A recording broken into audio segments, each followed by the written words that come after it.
তার বাস্তব একটা ঘটনা। এক আল্লাহ পাকের বান্দা, তিনি তার সাথে সব সময় একটা ডায়েরি রাখতেন। কি রাখতেন ভাই? ডায়েরি খাতা রাখতেন। যখনই কোনো তার গুনাহ হইতো, সাথে সাথে স্থান সময় অনুযায়ী সেই গুনাহটা সে ওই ডায়েরিতে উঠাইয়া রাখতেন। এরপর যখন রাত হতো, রাতের বেলা যখন ঘুমাইতে যাইতেন, ঘুমাইতে যাওয়ার সময় সে ওই গুনাহ থেকে তওবা করত, আর জীবনে ওই গুনাহের কাজ কখনো করত না। ওয়াদা করত, মালিকে আমি জীবনে এই গুনাহের কাজ আর কখনো করব না, আমি ওয়াদা করলাম আপনি আমার জীবনের সমস্ত গুনাহ খাতা মাফ করে দেন। এভাবে গুনাহ যখনই হইতো তখন সে তওবা করত। হঠাৎ একদিন এভাবে গুনাহ লিখতে লিখতে তার ডায়েরি খাতা ভরে গেছে।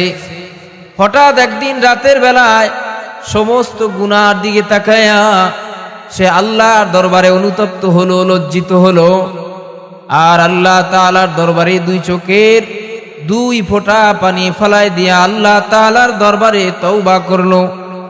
তওবা করে বান্দা যখন রাতের বেলায় ঘুমায়া যায়, সকালবেলা যখন ফজরের নামাজ পড়ে, ফজরের নামাজের পর যখন আবার সে জমিনে বের হয়, জমিনে বের হবে এমন সময় তিনি ডায়েরি খাতাটা খুললেন।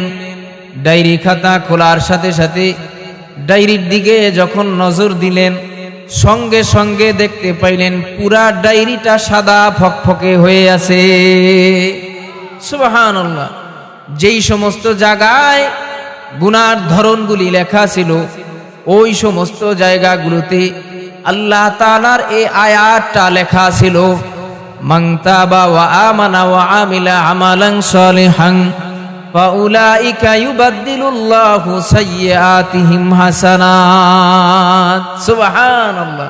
এই আয়াত লেখা ছিল, যার অর্থ হলো যে ব্যক্তি তওবা করে, ঈমান আনে, ভালো কাজ করে, নেক আমল করে, আমলে সালেহ করে, আল্লাহ পাক রব্বুল আলামিন তার সমস্ত গুনাহকে নেক দ্বারা পরিবর্তন করে দেন। সুবহানাল্লাহ, সুবহানাল্লাহ।